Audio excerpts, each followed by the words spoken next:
하나님의 나라와 세상의 나라는 정반대의 토대 위에 세워져 있습니다. 하나님의 나라는 하나님이 주인이 되시는 나라고, 세상 나라는 자기가 자신을 왕으로 삼는 나라입니다.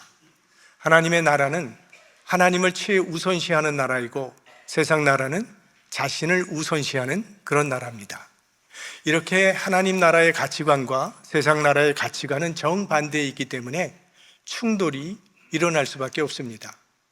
하나님의 백성들이 예수 그리스도의 복음을 전파했을 때 그 복음의 진리를 대적하고 핍박하는 사람들이 있었습니다. 그들이 복음을 거부했던 이유는 이 복음이 요구하는 하나님 나라의 가치관을 받아들이고 싶지 않았기 때문입니다. 복음은 우리의 삶이 하나님 중심으로 바뀌어질 것을 요구합니다. 우리 인생에 하나님을 주인으로 모시고 살아가는 새로운 삶으로 우리를 초대하는 것이 복음입니다. 그래서 복음이 전해졌을 때 자기가 왕이 되어서 살아가던 사람들은 자기 욕망을 따라 살아가던 그 삶을 포기하고 싶지 않아서, 그걸 받아들이고 싶지 않았기 때문에 복음을 핍박하고 거부했던 것입니다. 그 대표적인 인물이 오늘 본문에 나오는 헤롯이라고 하는 사람입니다. 오늘 본문은 이렇게 시작합니다. 그때의 헤롯 왕이 손을 들어 교회 중 몇 사람을 해하려 하여 요한의 형제 야고보를 칼로 죽이니. 성경에는 헤롯이라는 이름이 여럿 나오는데 오늘 본문에 나오는 이 헤롯 왕은 우리가 잘 아는 헤롯 대왕의 손자입니다. 그의 할아버지 헤롯 대왕은 예수님이 탄생하실 때에 베들레헴 지경의 2살 이하의 아이들을 모조리 학살했던 그런 잔인한 왕이었습니다.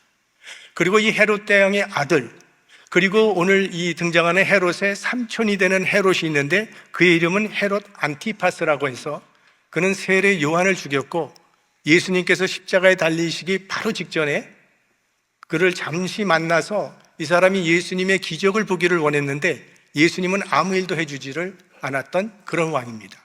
그리고 오늘 본문에 나오는 이 헤롯은 헤롯 아그리파 1세라고 하는데 사도 야고보를 죽이고 베드로도 죽이려고 오늘 투옥시킨 장본인. 그래서 이 헤롯 가문은 대대로 하나님의 역사의 회방자로 나타납니다. 자, 이 헤롯 아그리파 1세가 야고보를 죽이고 베드로도 죽이려고 투옥시킨 이유가 있습니다. 이 사람은 아주 장깨가 많은 정치인입니다. 유대인의 환심을 사서 자신의 권력을 유지하려는 그런 정치적 의도가 있었던 것입니다. 자, 헤롯 왕은 자신의 정치 생명이 로마 황제에게 달려있다는 것을 잘 알고 있었습니다. 로마는 당시 많은 나라들을 식민지 국가로 삼고 있었는데 로마가 바라는 건 하나입니다. 식민지 국가가 조용해지는 것을 바랍니다. 그런데 예루살렘이 조금 소란스러워졌습니다. 당시 예루살렘에는 두 부류의 유대인들이 있었습니다. 예수를 배척하는 유대인들, 그리고 예수를 따르는 유대인들, 이 두 그룹 사이에 계속해서 마찰이 일어나면서 충돌이 일어나고 있었습니다. 예루살렘에 소동이 일어나게 되면 로마 황제로부터 문책을 받을 것이 뻔한 일입니다. 당시에는 예수를 배척하는 유대인들이 훨씬 많았습니다. 무엇보다도 유대인들의 최고 법원인 산헤드린 공회가 계속 성장하고 있는 예루살렘 교회를 매우 못마땅하게 생각하고 있고 마음이 몹시 불편한 가운데 있었습니다. 그 상황을 지켜보고 있던 헤롯이 교회의 지도자인 야고보를 잡아서 칼로 죽인 것입니다. 유대인들의 환심을 사기 위해서. 그랬는데 그런 사건을 바라본 유대인들이 기뻐했다고 했습니다. 계산대로 된 거죠.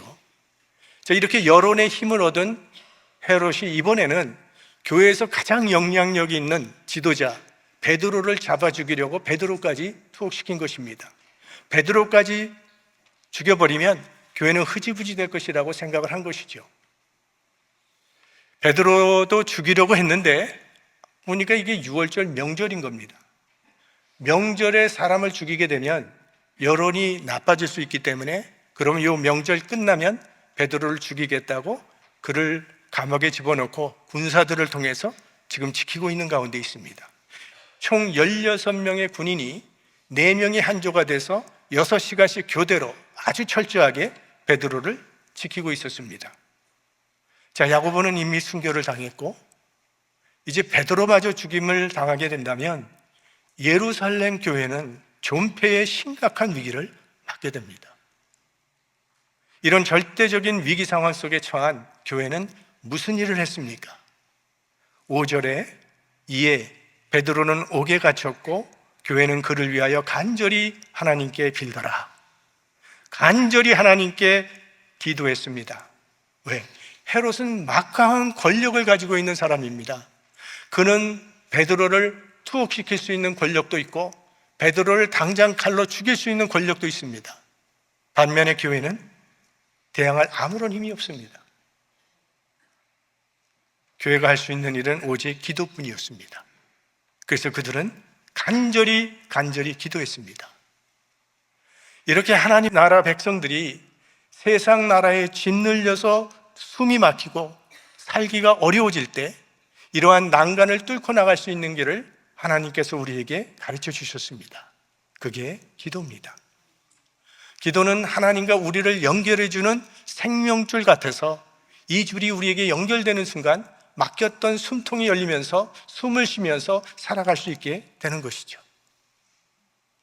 오늘 본문은 이렇게 절대절명의 위기에 처한 성도들의 이 간절한 기도에 하나님께서 어떻게 일하시는지를 보여주고 있습니다.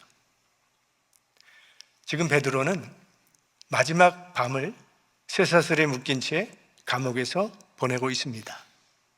그런데 놀라운 것은 내일이면 처형당할 상황인데 베드로가 평안하게 잠을 자고 있었다는 사실입니다. 사형수에게는 사형 날짜를 알려주지 않는다고 합니다. 사형 시간이 알려지는 그 순간 이 공포에 눌려서 질려서 어쩔 줄을 몰라 하고 안절부절하며 발버둥을 친다고 합니다. 그런데 이 베드로는 평안히 잠을 자고 있었습니다. 얼마나 깊이 잠에 들었는지 천사가 흔들어도 깨지 않으니까 옆구리를 쳐서 그냥 깨워버렸다고 그렇게 말할 정도로 아주 깊은 잠에 들었습니다. 내일이면 죽는다는 사실을 알고 있는 사람이 어떻게 이렇게 천하태평, 평화로울 수가 있었을까요? 하나님의 주권을 신뢰했기 때문입니다. 주님의 뜻이 어디에 있든지 그 주님의 뜻을 따르겠다는 결심이 서 있었기 때문이죠.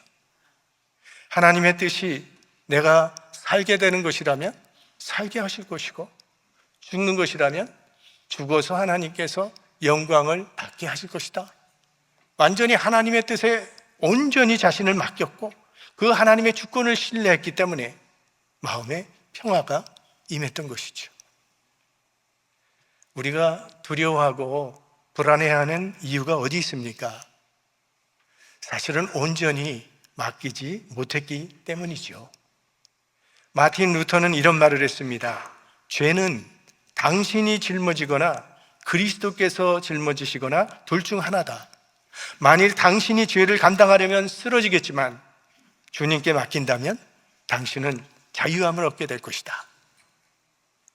오늘 이 죽음의 위기에서 구원받은 베드로가 오늘 이 경험을 통해서 성도들에게 편지를 하나 보내는데 베드로전서에 이렇게 성도들을 권면합니다. 너희 염려를 다 주께 맡겨버리라. 이는 저가 너희를 권고하심이라. 우리는 살아가면서 무거운 짐 하나씩은 다 지고 살아가는 것 같습니다. 어떤 사람은 질병의 짐을, 어떤 이는 고난의 짐을, 어떤 이는 물질의 짐을, 외로움의 짐, 실패의 짐, 과거의 상처라고 하는 짐, 때로는 이 짐들이 우리를 짓눌러서 숨쉬기도 어렵게 만들 때가 있습니다. 우리가 맡길 수만 있다면 이 모든 짐들을 주님께 맡길 수 있기를 바랍니다. 우리가 이 짐을 하나님께 맡기기만 한다면 하나님께서는 우리 짐을 맡아주실 것입니다.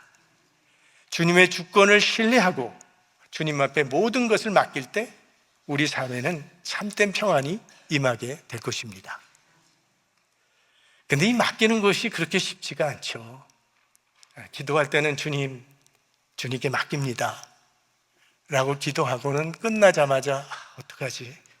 또 걱정하기 시작하죠. 기도할 때는 진보다리를 다 주님 맡아주십시오 내려놨다가 아멘과 동시에 내 보따리 하고 다시 가지고 간다는 거예요.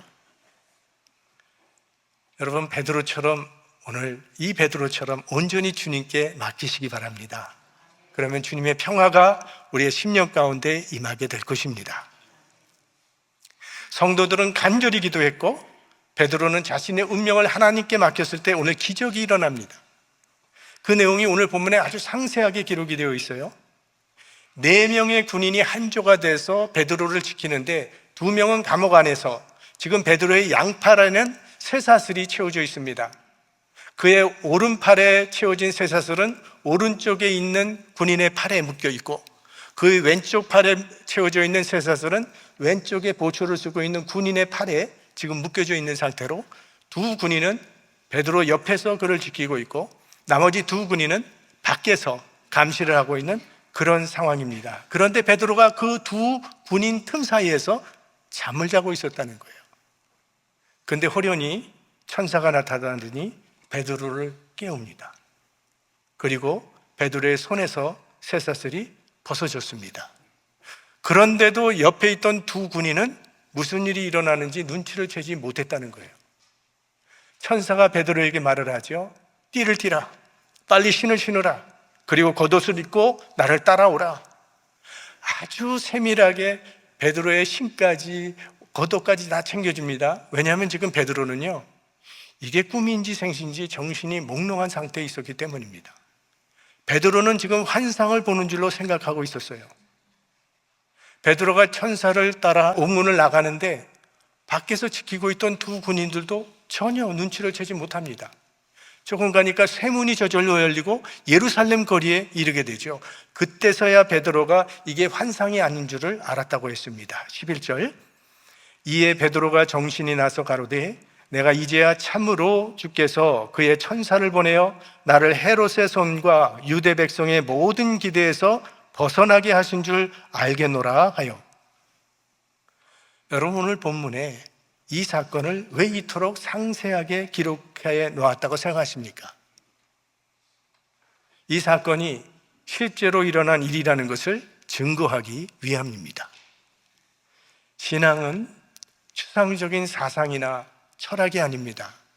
신앙은 우리의 삶을 변화시키는 실제적인 힘입니다. 죄는 관념적인 개념이 아닙니다. 죄는 우리의 인생을 무너뜨리고 파괴시키는 실제적인 힘입니다. 구원은 예수 그리스도의 십자가와 부활을 통해서 우리 삶 속에 구체적으로 이루어진 실제적인 사건이에요. 죄도 실제고, 구원도 실제고, 십자가도 실제고, 부활도, 영생도, 천국도 모두 분명한 실제입니다. 쇠사슬에 묶여있던 베드로가 풀려난 것처럼 이 신앙은 우리를 묶고 있던 삶의 자리에서 우리를 해방시켜주는 실제적인 능력이라는 겁니다. 하나님은 실제적으로 우리의 삶에 개입하시고 간섭하시고 역사하시는 살아계신 하나님이십니다. 오늘이 성령 강림주일인데요, 성령도 실제로 우리 안에 거하고 계시는 예수 그리스도의 영입니다. 이분은 우리 안에서 그리스도의 형상을 이루어 가시고 우리를 진리 가운데로 인도해 주시고 우리의 연약함을 도와주시는 분입니다. 예수님께서 승천하시면서 약속하셨죠. 내가 세상 끝날까지 너희와 항상 함께 있으리라. 이건 단지 우리를 위로하기 위해서 주신 말씀이 아니라 정말 예수님은 약속하신 대로 성령으로 지금도 우리와 함께 하시는 분이십니다. 주님의 임재는 실제라는 거예요. 주님이 항상 우리와 함께 하신다는 것을 믿고 주님과 동행하는 삶을 살아가시기를 바랍니다. 이 주님과의 동행이 우리의 삶을 변화시키는 능력이 되는 것입니다. 옥에서 구출된 베드로는 이제 성도들이 기도하고 있는 아마 마가의 다락방이었을 것이라고 생각을 하는데 거기 찾아가서 대문을 두드렸습니다. 로데라는 여종이 나왔다가 베드로의 음성을 알아차리고는 너무 놀라서 문도 열지 못한 채 다시 뛰어들어가서 베드로가 왔다고 알려주었더니 이 기도하던 성도들의 반응이 아주 싸늘합니다. 15절, 저희가 말하되 내가 미쳤다 하나 계집아이는 힘써 말하되 참말이라 하니 저희가 말하되 그러면 그의 천사라 하더라. 그들은 베드로를 위해서 간절히 기도했어요. 근데 속으로는 이건 아마 안 될 거야 라는 마음으로 기도했던 것 같습니다. 간절히 기도한 것도 분명하지만 기도해놓고 믿지 못한 것도 분명합니다. 우리는 기도는 하지만 하나님의 응답을 믿지 못하는 이 모순된 우리들의 모습이 여기에 나타나 있다고 봅니다. 오래전에 한 부부가 임신을 원하는데 아기가 생기질 않아서 찾아왔습니다. 그래서 임신에 좋다는 약도 많이 먹어봤고, 그리고 해보라는 거 여러 가지 다 해봤는데 아직도 애가 없다는 거예요. 그래서 목사님하고 기도해달라고. 그래서 기도했어요. 근데 얼마 후에 이분들이 임신했다면서 찾아온 거예요. 그래서 목사님이 기도해 주셔서 임신했다고 막 기뻐하는 거예요. 근데 전 속으로 설마 다른 무슨 이유가 있었겠지, 이런 생각을 했어요. 기도는 하지만 응답은 믿지 못했던 거죠. 우리는 기도는 하지만 정말 응답될 것이라는 믿음은 갖지 못할 때가 참 많습니다. 우리가 기도할 때 아무 기척이 없으니까 그저 하나님은 가만히 계시고 잠잠하고 계신 것 같지만, 그러나 하나님은 우리의 그 모든 기도를 들으시고 때가 되면 반드시 응답해 주시는 하나님이십니다. 믿음의 기도는 하나님의 응답을 믿고 기다리는 것입니다. 한 가지 생각해 볼 문제는 왜 야고보는 순교를 당했고 베드로는 순교의 자리에서 구출되었는가 하는 것입니다. 야고보가 잡혔을 때는 성도들이 기도하지 않았을까요? 그때도 성도들은 기도했을 것입니다. 베드로가 더 중요한 지도자이기 때문에 베드로는 진하게 기도하고 야고보는 좀 살살 기도했기 때문에 야고보는 죽은 거고 베드로는 구출받은 것일까요?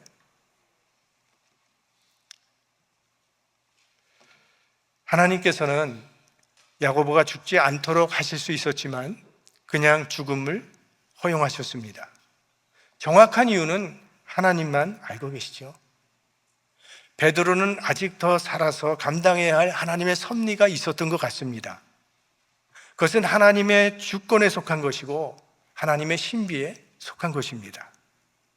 어떤 사람은 순교를 통해서 믿음의 승리를 보여주는 것이고, 어떤 사람은 감당해야 할 사명이 있기 때문에 이 땅에 더 있게 하시는 것이고, 모두 하나님의 주권과 계획 가운데 이루어지는 것이죠. 오늘 이 사건 후에 이제 베드로는 사도행전의 무대에서 사라져 버립니다. 그리고 딱 한 번 더 등장을 하는데 사도행전 15장에 등장을 합니다. 그때 등장하는 이유가 있는데, 바울과 바나바가 이방인들에게 이제 복음을 전해서 이방 사람들에게 복음이 많이 전파되었을 때에 유대주의자들이 신학적인 문제를 제시했습니다. 아무리 예수를 믿어도 율법대로 할례받지 않으면 구원받지 못한다는 그런 문제를 야기시켰습니다. 그래서 이 문제를 해결하기 위해서 예루살렘에서 종교회의가 열리게 됩니다. 그것이 우리 기독교 역사상의 첫 종교회의가 되는데, 그때에 그 종교회의에서 이방인들이 할례받지 않아도 예수 믿으면 구원받는다는 그런 결정을 내리게 됩니다. 그런데 그런 결정을 내리는데 결정적인 역할을 했던 사람이 베드로 사도입니다. 그가 할례받지 못한 이방 사람 고넬료가 구원받은 사건을 증언함으로 그런 결정이 내려지게 되었던 것입니다. 그래서 그때부터 이제 이방 선교의 문이 활짝 열리게 되고 바나바와 바울의 사역이 인정을 받게 됩니다. 이렇게 이방으로 복음이 확장되어 가는데 아주 혼란스러운 이 신학적인 문제를 해결하기 위해서 베드로를 증인으로 살려두셨던 것이죠. 이것이 베드로에게 남겨진 사명이었습니다. 이후에 베드로도 십자가에 거꾸로 달려 순교했다고 전해지고 있습니다. 요한복음 마지막 장에 보시면 예수님께서, 부활하신 예수님께서 이제 베드로도 이후에는 순교할 것이라는 예언을 하셨습니다. 그 말을 들은 베드로가 옆에 있던 요한이 궁금했던지, 그러면 저 요한은 어떻게 될 것입니까? 라고 물었을 때 예수님께서 말씀하시기를, 예수께서 가라사대 내가 올 때까지 그를 머물게 하고자 할지라도 네게 무슨 상관이냐? 너는 나를 따르라 하시더라. 그게 너와 무슨 상관이냐? 너는 나를 따르라. 하나님과 나와의 관계만 생각하라는 말씀입니다. 예수님께서 포도원에서 일하는 일꾼들의 비유를 들어주셨습니다. 포도원 주인이 아침 일찍 나가서 길거리에 있는 사람을 포도원에 일하라고 보냈습니다. 한 데나리온을 약속했죠.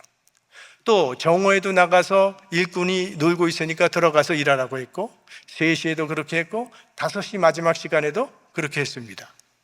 이제 일이 다 끝난 다음에 사람들에게 품삯을 주는데, 일찍 온 사람이나 늦게 온 사람이나 다 한 데나리온의 품삯을 줬더니 일찍 온 사람들이 불평을 했다고 그랬습니다. 아니, 하루 종일 일하는 우리들과 1시간도 안 될 일밖에 안 한 저 사람들과 어떻게 똑같이 한 데나리온의 품삯을 줄 수 있느냐고 불평을 했습니다. 그때 주인이 이런 말을 하죠. 친구여, 내가 네게 잘못한 것이 없노라. 네가 나와 한 데나리온의 약속을 하지 아니하였느냐?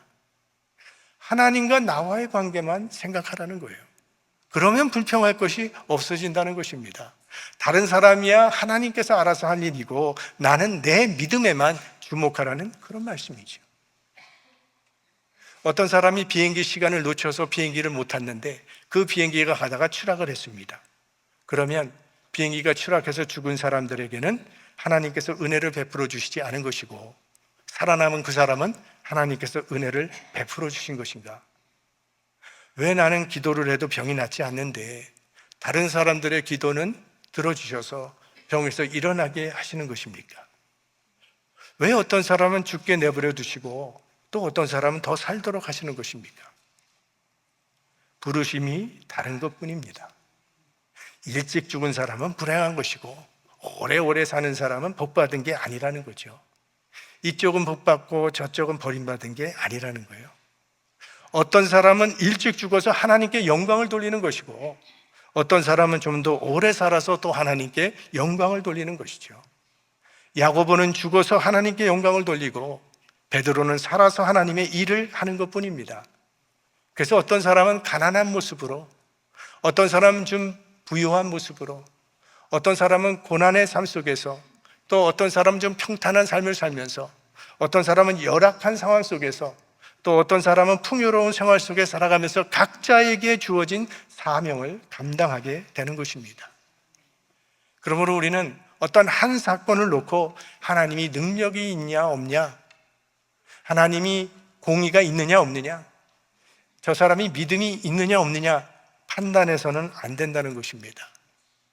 우리에게 찾아오는 모든 일들이 하나님의 뜻을 이루어가는 하나님의 섭리임을 믿고 무슨 일을 만나든지 하나님을 신뢰하며 순종하는 믿음의 사람이 되어야 할 것입니다. 본문은 헤롯 아그리파 1세가 하나님의 심판을 받아 죽는 것으로 끝이 납니다. 그 당시에 헤롯은 두로와 시돈 사람들하고 불편한 관계 속에 있었습니다. 그런데 이 두로와 시돈 사람들이 먼저 머리를 숙였습니다. 왜냐하면 그들은 헤롯이 다스리는 지역에서 양식을 구입해서 먹어야 되는 그런 처지였기 때문입니다. 그래서 화해의 의미에서 큰 잔치를 벌려놓고 이제 헤롯 아그리파 1세가 왕복을 차려입고 일장 연설을 했더니 사람들이 그 연설을 들으면서 야, 이거는 사람의 소리가 아니라 신의 소리라고 그렇게 아부를 하면서 헤롯을 신처럼 떠받들어 줬습니다. 우리가 기억하는 바로 베드로는 고넬료가 그가 들어왔을 때 땅에 엎드려 절할 때 황급히 그를 일으켜 세우면서 나도 사람이라고 말했던 것을 우리는 기억하고 있습니다. 그런데 헤롯은 사람들이 자기를 신처럼 떠받드는 것을 몹시 좋아했습니다. 그렇게 하나님의 영광을 가로챘기 때문에 하나님께서 그를 심판하셔서 벌레가 먹어 죽었다고 했어요. 요세푸스라고 하는 역사가는 헤롯이 죽으면서 이런 말을 했다고 했습니다. 너희가 나를 신이라고 부른 것으로 인해 나는 죽게 되었다. 죽으면서 딱 한 번 정신 차린 사람, 그 사람이 헤롯 왕입니다. 24절 우리 다 같이 보겠습니다.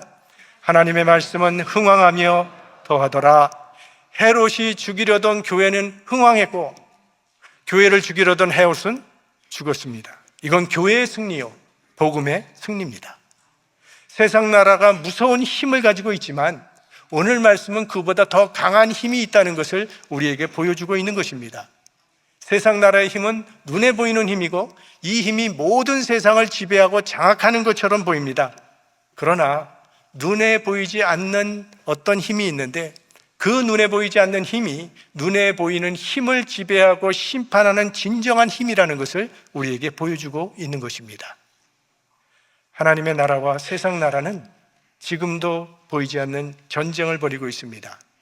이 세상 나라가 힘을 가지고 지배하고 장악하고 이기는 것처럼 보이지만 결국은 무너질 것이고, 하나님의 나라는 쓰러질 것 같이 보이지만 최후의 승리를 얻게 될 것입니다. 이렇게 최후의 승리를 믿고 하나님의 나라를 선택하며 살아갈 수 있기를 바랍니다. 말씀을 마치겠습니다. 자, 오늘 우리는 야고보의 죽음을 통해서 순교의 영광을 보고 베드로의 구출을 통해서 하나님의 계획을 봅니다. 그리고 그 모든 일 위에 하나님의 주권이 역사하고 계심을 바라보게 됩니다. 우린 살면서 이해할 수 없는 상황들을 만날 때가 있죠. 왜 나에게 이런 일이 일어나는지, 왜 내게는 응답하지 아니하시는지 질문할 때가 있습니다. 그러나 분명한 것은 우리 하나님은 절대 실수가 없으신 분이라는 사실입니다. 순교의 길을 가든 구출의 은혜를 입든 하나님은 우리를 잊지 않으시고 선하신 뜻을 이루어 가실 것입니다. 야고보의 죽음도 베드로의 생명도 하나님께 영광이 되었습니다. 우리의 삶도 우리의 죽음도 하나님께 영광이 되기를 소망합니다.